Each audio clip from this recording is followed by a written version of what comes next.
Dostlar, hər birinizə salam, hər birinizi xoş gördük. Bugünkü videomuzda əsasən abituriyentlər və tələbələr üçün önəmli olacaq müəyyən nüanslara toxunacağıq. Ona görə də xüsusən də tələbələri və abituriyentləri videoya sona qədər izləməyini tövsiyə edirəm. Əziz abituriyentlər, təbii ki, öndən ixtisas seçimi gəlir. Buna görə də ilk olaraq videomun başlanğıc hissəsinə sizə növbəti karyeranızda və imtahanlarınızda uğurlar arzu edirəm. Bundan əlavə, təbii ki, imtahan sessiyasından sonra sizin üçün tarixin, bəlkə də sizin doğuluş tarixinizin ən önəmli amillərindən biri olan ixtisas seçimi gəlir ki, bu sizə görə belədir.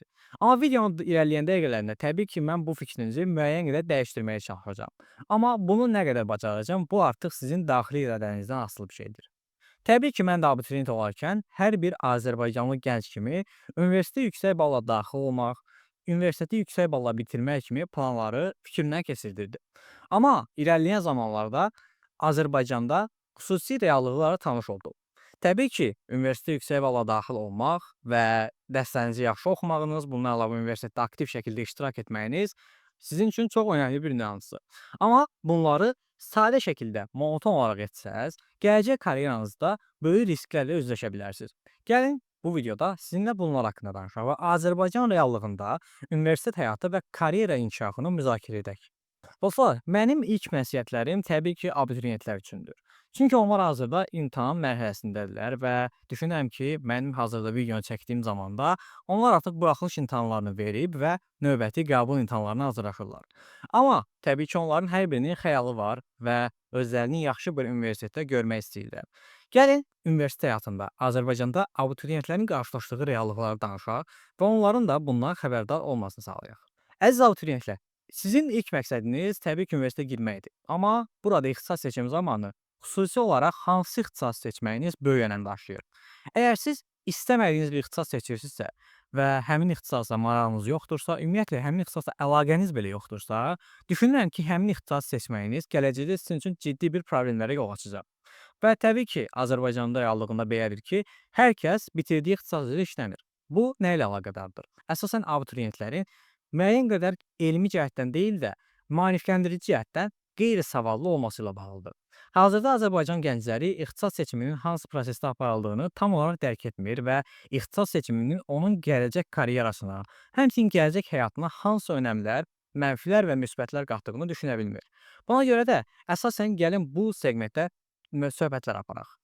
Dostum, əgər sən istədiyin bir ixtisas seçirsənsə, bu sənin universitet, seçdiyin universitetdən asılı olmayaraq istənilən olaraq karyeranı daha asan etməyə və gətirib çıxardır.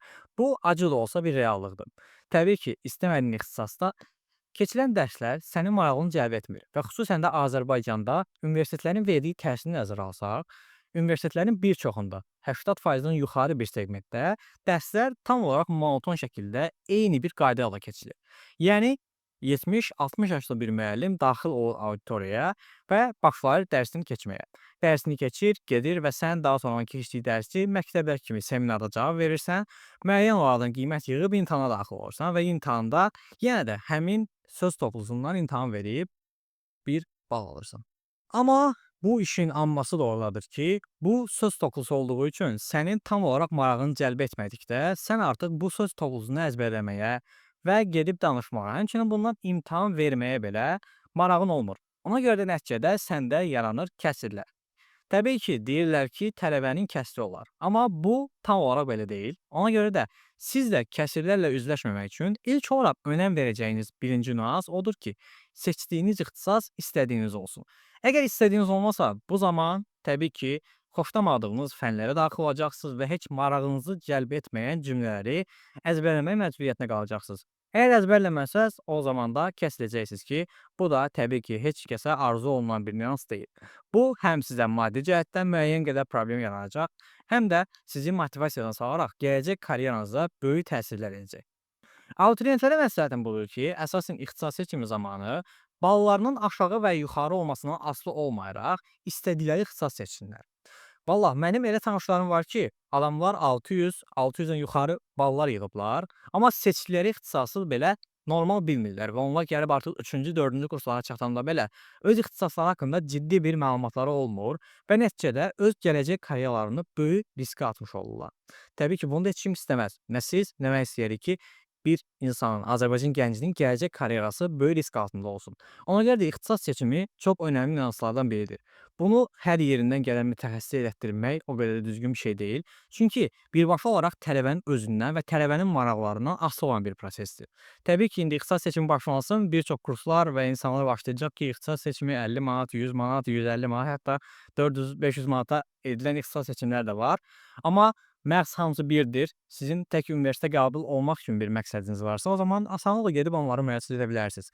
Amma təbii ki, siz gələcəkdə yüksək bir karyera istəyirsinizsə və ixtisas seçiminizə uyğun olaraq gələcəkdə karyeranızı o ixtisas yönümündə ixtisaslaşdırmaq istəyirsinizsə, bu zaman təbii ki, siz daha ağıllı şəkildə özünüz ixtisas seçimi etməlisiniz. Təbii ki, bunun üçün müəyyən mütəxəssislərdən dəstək ala bilərsiniz. Amma əsasən ixtisas seçimi edən şəxs də sizin dəyərli fikirlərinizə qulaq asmalıdır. Çünki bu ixtisasa siz oxuyacaqsınız, o yox. Ona görə də əziz abituriyentlər, ixtisas seçimi zamanı xüsusilə diqqət edin ki, seçdiyiniz ixtisas istədiyiniz olsun. Əks təqdirdə mənim bayaq qeyd etdiyim müəyyən nüanslara üzləşə bilərsiniz. İndi isə gələk tələbəlik illərinə. Azərbaycan tələbəsi Azərbaycanın orta statistik universitetlərində təhsil aldıqda avtomatik olaraq müəyyən bir süjet xətti üzrə oxşar reallıqları görür. Bu, UNEQ, ALUNSU, ATBU və ya digər universitetlərdən fərqli olaraq müəyyən qədər dəyişə bilər. Amma əsasən süjet xətti eyni olur. Bir müəllim bayaq qeyd etdiyim kimi daxil olur auditoriyaya və ondan sonra siz onun danışdıqlarını qeyd edirsiniz. Müəyyən təqdimatlar, müəyyən işlər olsa da, əsasən Sovet dövrünə uyğun olan mühazirələri dinləyib, ona uyğun cavablar verməyə çalışırsınız. Bu da təbii ki, sizin inkişafınızda böyük fəsadlar yarada biləcək gücdədir. Amma yenə də əgər ixtisasınız sizin sevdiyiniz bir ixtisas olmasa, bunlar belə sizə yorucu gələcək və nəhayət, nəticədə sizin üçün ciddi fəsadlara yol aça bilər. Təbii ki, bu ciddi fəsadları mən gülərək deyirəm, çünki bu təbii ki, müəyyən maddi stipendiya itkisi ola bilər və ya hər hansı bir mənəvi bir stres yaşaya bilərsiniz. Amma təbii ki, bunlar sizin karyeranıza əsasən zərbə vurmamalıdır. Düşüncəli bir insan heç vaxt belə kiçik nüansların onun karyerasına və önündəki 50-60 ilinə zərər vuracaq səviyyədə olmadığını başa düşməlidir. Mənim də bu videoda məqsədim bütün Azərbaycan gənclərinə bunu başa salmaqdır ki, sizin universitet zamanı müəyyən məğlubiyyətləriniz ola bilər, fail ola bilərsiniz, amma təbii ki, buna rəğmən siz ayaq üstə durmalısınız. Və əgər siz universitetə yeni daxil olmusunuzsa, bu məsləhətlərə mütləq şəkildə çalışın, qulaq asın. Dostlar, Azərbaycan reallığı belədir ki, siz birmənalı şəkildə ancaq universitet oxuyaraq universitetdə əla qiymətlər ala bilərsiniz və ya orta statistik qiymətlər ala bilərsiniz. Amma siz bununla heç zaman gedib normal bir iş şəraitində işləyə bilməyəcəksiniz. Çünki Azərbaycan universitetləri əsasən iş prosesini deyil də nəzəriyyəni öyrədir. Bu, təbii ki, mən düşünürəm ki, bunu müəllimlər belə təsdiqləyər ki, bizim universitetlərdə iş prosesində lazım olanların çox az bir faizi öyrədilir və ya ümumiyyətlə heç öyrədilmir. Və buna görə də siz məcbursunuz ki, özünüzü inkişaf etdirəsiniz. Hazırda 21-ci əsr texnologiya əsridir, süni intellekt, ChatGPT, DeepSeek, Grok hər tərəfdən bir süni intellekt çıxır və hər kəs, hər şey bir işə yarayır. Ona görə də əsasən sizin, yəni siz tələbələrin bir bəhanəsi olmamalıdır. Təbii ki, bu mənə də aiddir. Və bunun üçün də daima özünüzü inkişaf etdirməyə böyük səy göstərməlisiniz. Əgər siz özünüzü inkişaf etdirə bilmirsinizsə və ya etdirmirsinizsə, bu zaman artıq gələcəkdə iş tapmamaq və müəyyən qədər bacarıqsız qalmaq, ümumiyyətlə cəmiyyətdən kənara qalıb gedib ixtisasınızı bir kənara qoyuram, gedib daş daşımaq və ya müəyyən bir fəhləlik etmək kimi amilləri siz nəzərə alsaz, görərsiniz ki, hamısının nəticəsi sadəcə vaxtında, zamanında atılmayan addımlardır. Buna görə də maksimum dərəcədə çalışmalısınız ki, özünüzü inkişaf etdirəsiniz.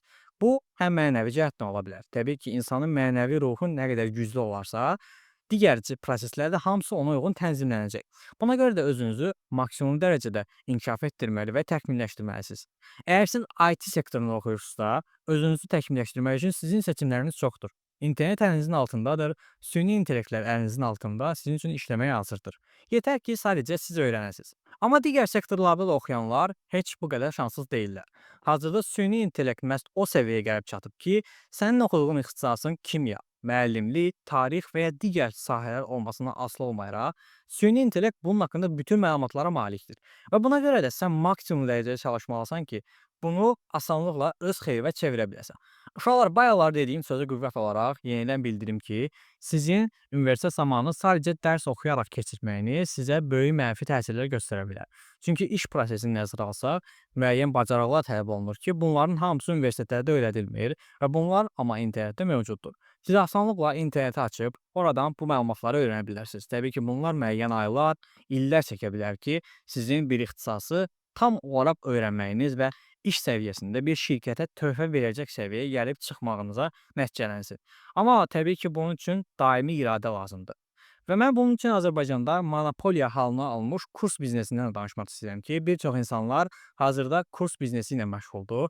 Mən sahibkarlardan danışıram. Tələbələri müəyyən vədlərlə və necə deyim, yalan şirlikləndirmə ilə cəhd edirlər ki, cəlb etsinlər özlərinə və onlardan müəyyən məbləğ alırlar. Hətta bəziləri təqaüd proqramları elan edirlər, həmin təqaüd proqramlarına uşaqları cəlb edirlər və yenə də onlardan müəyyən bir məbləğ alırlar ki, təbii ki, onların dərsləri başlansın. Və nəticədə nə olur? Tələbə ümumiyyətlə ixtisaslaşmamış və tam olaraq inkişaf etməmiş, deyək ki, öz sahəsinin hərizini görməmiş bir insandan dərs almağa başlayır. Təbii ki, əgər mən yarıyamsa, mənim öyrətdiyim onun da yarısı olacaq və getdikcə bu diaqramı davam etdirsə, gəlib çox az bir nəticəyə çıxmış olacaq. Və təbii ki, onlardan da məzun olanlar gedir eyni prosesi yerinə yetirir və bunun üçün də çalışın kurs biznesindən əmin deyilsinizsə, həmin kursdan uzaq durun. Amma təbii ki, içərimizdə Azərbaycanda yaxşı kurslar da mövcuddur. Düzdür, mən ad çəkməyəcəm, amma onlara müraciət edə bilərsiniz ki, bunun da sayı çox azdır. Mən düşünürəm ki, bəzi kurslar buna aiddir. Amma əsasən Azərbaycanda kurs biznesi, xüsusən də IT sektorunda çox böyük şəkildə inkişaf edir və tam olaraq bir monopoliya çevrilib. Uşaqlar əgər siz tələbəsinizsə, mütləq şəkildə özünü inkişafla bərabər sosiallaşmağa böyük önəm verməlisiniz. Bu şəxsən mənim problemlərimdən müəyyən qədər biridir. Çünki mən müəyyən qədər sosial olmağı sevməyən biriyəm və hər insana güvənmirəm. Ümumiyyətlə hər insanla danışa bilmirəm. Ona görə də bu mənim üçün müəyyən bir mənfi cəhət olsa da, hazırda bu tip müəyyən problemlərimi tam olaraq yenmişəm, yəni tam olaraq onları məğlub etmişəm. Və hazırda mən də maksimum dərəcədə sosiallaşmağa çalışıram. Amma yenə də siz də maksimum dərəcədə sosial olmağı bacarmalısınız. Çünki hazırda Azərbaycanda sosiallaşma dövrüdür və networking'inizin sizə verəcəyi töhfəni düşünə belə bilməzsiniz.